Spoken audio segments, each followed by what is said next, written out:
Sinh tồn tự nhiên review, hãy đăng ký và theo dõi chúng tôi. Đây là động lực to lớn để chúng tôi tạo ra những video thật ý nghĩa gửi đến người xem. Chân thành cảm ơn. Hôm nay, khi nhiếp ảnh gia đến nhà Ali, bầu không khí trong căn nhà nhỏ lại không còn yên ả như hôm trước. Những chậu cây mới vừa được trồng, khoảng sân cũng đã có thêm chút màu xanh.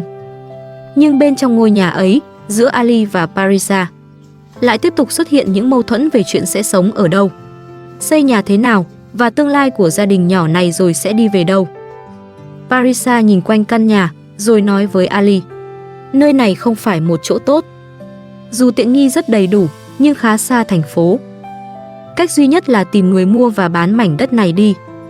Trong lòng Parisa, có lẽ nơi này vẫn quá xa. Cô không chỉ nghĩ cho bản thân, cô còn nghĩ đến đứa con sắp chào đời.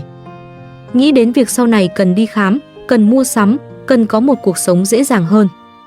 Nhưng với Ali, mọi chuyện lại không thể quyết định chỉ bằng mong muốn. Anh nhìn Parisa rồi nói, đất ở đây rẻ hơn. Nếu cứ tiếp tục như thế này, chúng ta sẽ nợ nần chồng chất. Chi phí quá cao rồi. Ali nói không phải để làm Parisa buồn, mà bởi anh hiểu rất rõ hoàn cảnh của mình. Parisa vẫn chưa hài lòng. Cô nói, vậy thì ra vùng quê mua đất đi. Em không muốn sống ở đây. Em ghét mảnh đất này. Câu nói ấy khiến Ali nặng lòng. Ali nhẹ giọng nhưng đầy kiên nhẫn. Nhưng ở đây tiện nghi hơn nhiều nơi khác. Chúng ta còn phải chăm khu vườn này nữa. Nhìn nhà hàng xóm đi. Nhà họ đang được xây lên.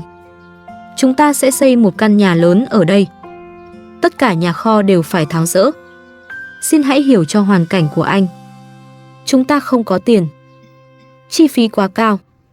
Ali không phủ nhận mong muốn của Parisa. Anh cũng muốn có một căn nhà đẹp hơn. Muốn cho vợ và đứa con sắp chào đời một nơi ở rộng rãi hơn, tử tế hơn. Nhưng anh cần hai người cùng nhìn về một hướng, chứ không phải mỗi người kéo cuộc sống về một phía khác nhau.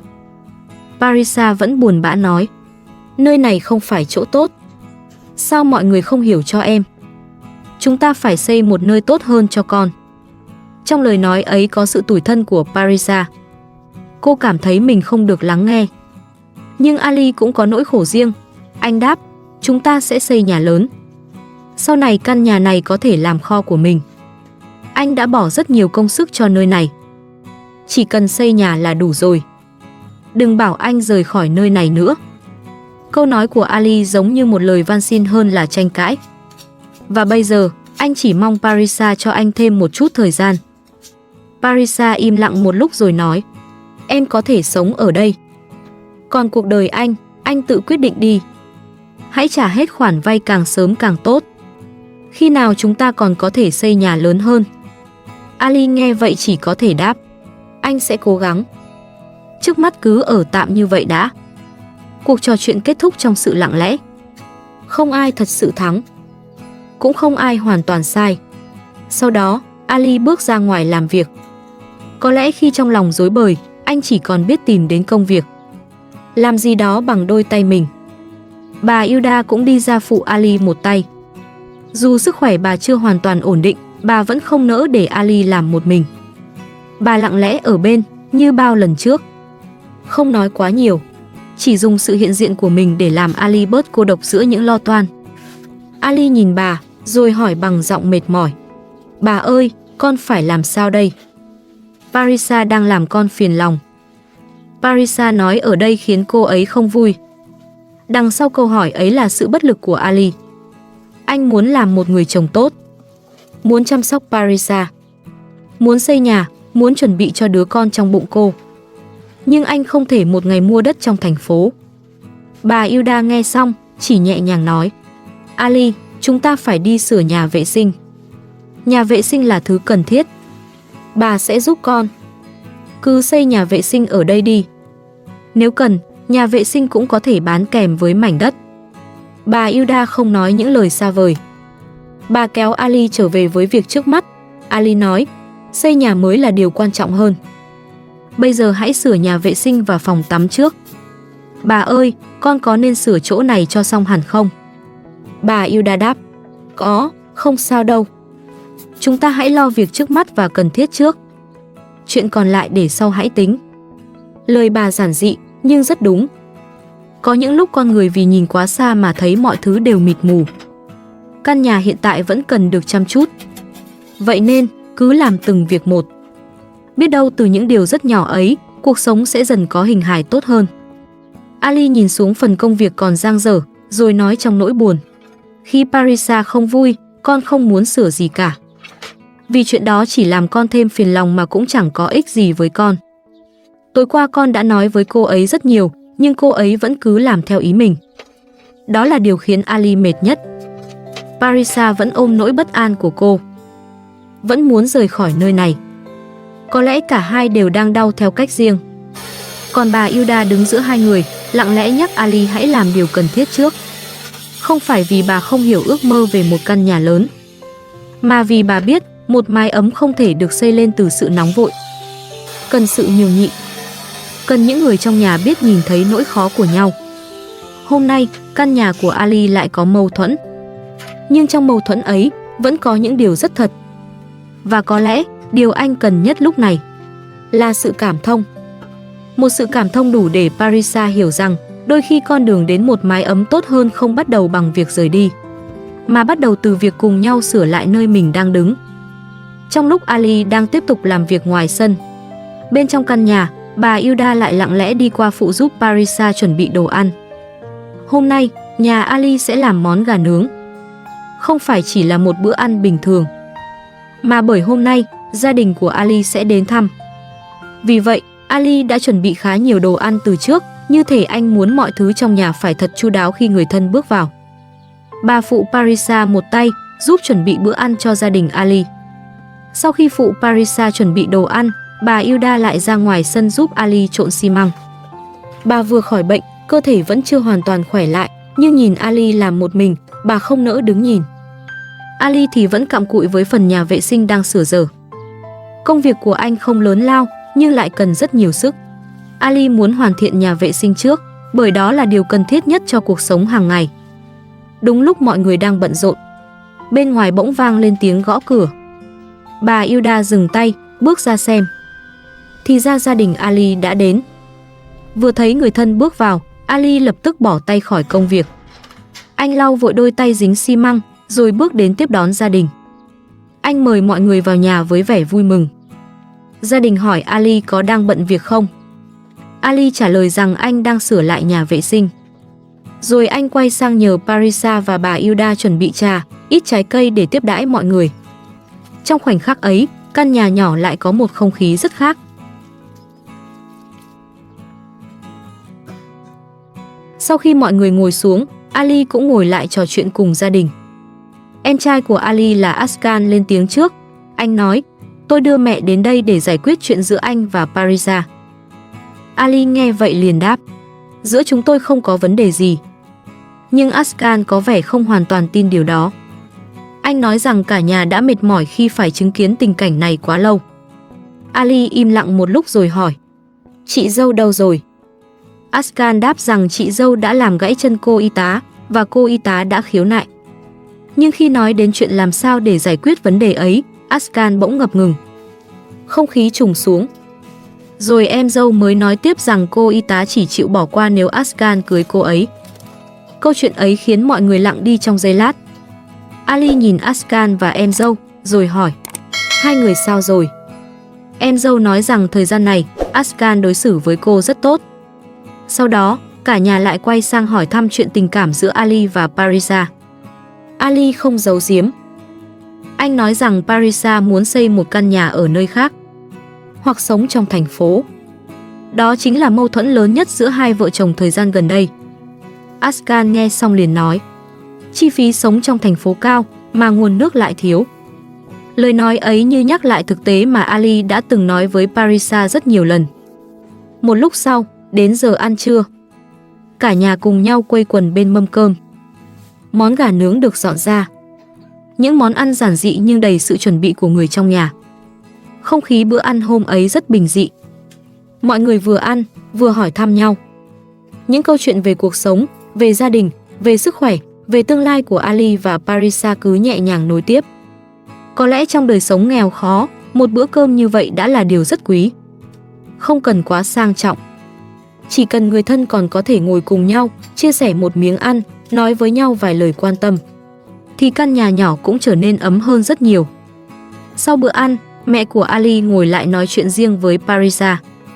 Bà hỏi Parisa rằng giữa cô và Ali có vấn đề gì không. Parisa đáp rằng giữa cô và Ali không có mâu thuẫn. Nhưng người mẹ vẫn không khỏi lo lắng. Bà lo cho sự an toàn của đứa cháu trong bụng Parisa. Lo rằng nếu vợ chồng có cãi vã, nếu Ali nóng giận thì Parisa sẽ chịu tổn thương. Bà còn nói rằng nếu Ali có làm gì không đúng, Parisa hãy nói cho bà biết.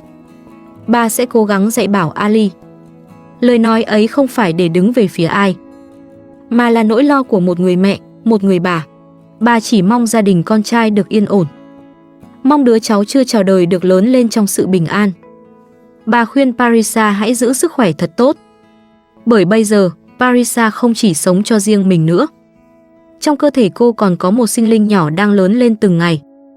Em dâu cũng nhẹ nhàng nói thêm, chúng ta nên tôn trọng gia đình của Ali. Sau đó, em dâu kêu mọi người cùng cầu nguyện. Cầu cho Ali và Parisa sống hòa thuận với nhau. Cầu cho gia đình nhỏ này được bình yên. Cầu cho cả gia đình cô cũng vượt qua những chuyện chưa yên ổn. Trong khoảnh khắc ấy, những lời cầu mong không ồn ào, không lớn lao, chỉ giản dị như một ước muốn rất đời thường. Rằng những người trong nhà bớt làm tổn thương nhau. Rằng vợ chồng biết nhường nhịn. Rằng đứa trẻ trong bụng Parisa được sinh ra giữa một mái nhà có yêu thương. Một lúc sau, Askan quay sang hỏi bà Hilda. Hilda, bà bị cảm à? Bà Hilda đáp, đúng vậy, nhưng tôi đã thấy khá hơn nhiều. Nghe bà nói vậy, mọi người cũng yên tâm hơn.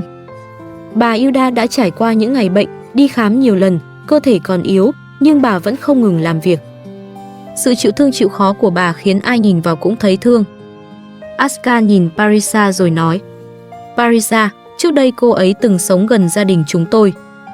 Khi ấy mọi người sống rất yên bình. Bây giờ Ali phải chăm sóc tốt cho vợ mình.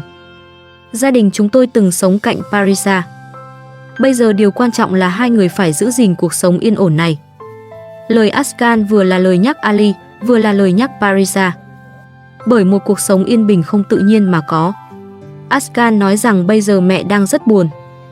Bà chỉ mong các con phải nghĩ đến tương lai.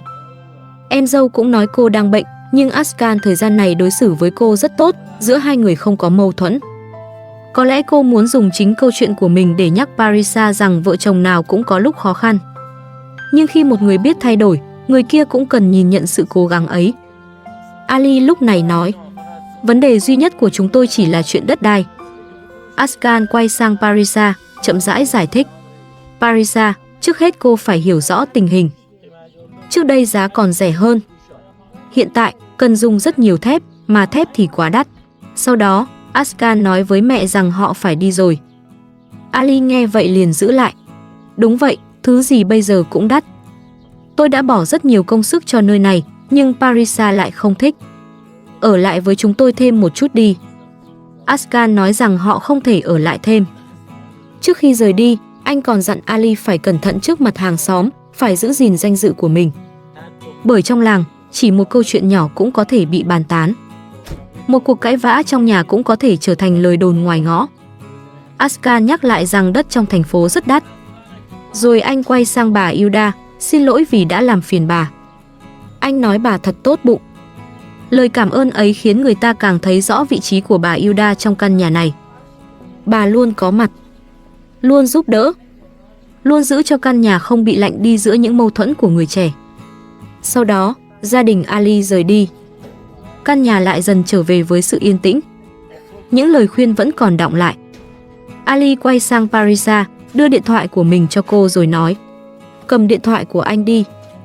Chỉ cần chúng ta ở bên nhau, sẽ không còn rắc rối nữa. Câu nói ấy như một lời làm hòa. Ali muốn Parisa hiểu rằng điều quan trọng là hai người còn ở bên nhau. Sau đó, Ali lại quay trở lại với công việc. Anh tiếp tục sửa nhà vệ sinh, tiếp tục làm phần việc còn dang dở. Có lẽ mọi chuyện đã phần nào được giải quyết. Không phải vì mọi khó khăn đã biến mất, mà vì mọi người đã ngồi lại với nhau, nói ra những điều cần nói, nghe những lời khuyên từ gia đình và hiểu rằng mâu thuẫn giữa Ali và Parisa không hẳn xuất phát từ sự ghét bỏ. Nó đến từ hai cách nghĩ khác nhau. Ali chỉ muốn một cuộc sống bình yên, giản dị, ở bên người thân và gia đình. Còn Parisa lại mong một cuộc sống đầy đủ hơn, hiện đại hơn, thuận tiện hơn cho cô và đứa con sắp chào đời. Cô muốn một nơi ở khiến mình cảm thấy an toàn, thoải mái và có tương lai rõ ràng hơn. Hai người không hoàn toàn sai, chỉ là họ chưa tìm được tiếng nói chung. Nhưng hôm nay, khi gia đình Ali đến, khi mọi người cùng ngồi bên mâm cơm, cùng nói về trách nhiệm, về tương lai, về sự tôn trọng và yêu thương, có lẽ Ali và Parisa đã nhìn lại những gì mình đang có. Và một người chồng, dù còn thiếu thốn, vẫn đang cố gắng bằng tất cả sức lực của mình. Có thể cuộc sống của họ chưa phải là tốt nhất, nhưng khi nhìn ra ngoài kia, họ vẫn còn may mắn hơn rất nhiều người. Bởi họ vẫn còn một nơi để trở về. Và có lẽ, một mái nhà thật sự không chỉ được xây bằng đất đai, gạch đá hay tiền bạc. Nó được xây bằng sự kiên nhẫn. Ali lại cúi xuống với công việc của mình. Tiếng dụng cụ vang lên giữa khoảng sân. Bà Hilda vẫn ở đó. Parisa vẫn ở đó. Và căn nhà nhỏ ấy, dù còn nhiều thiếu thốn, vẫn đang chậm rãi học cách trở thành một mái ấm.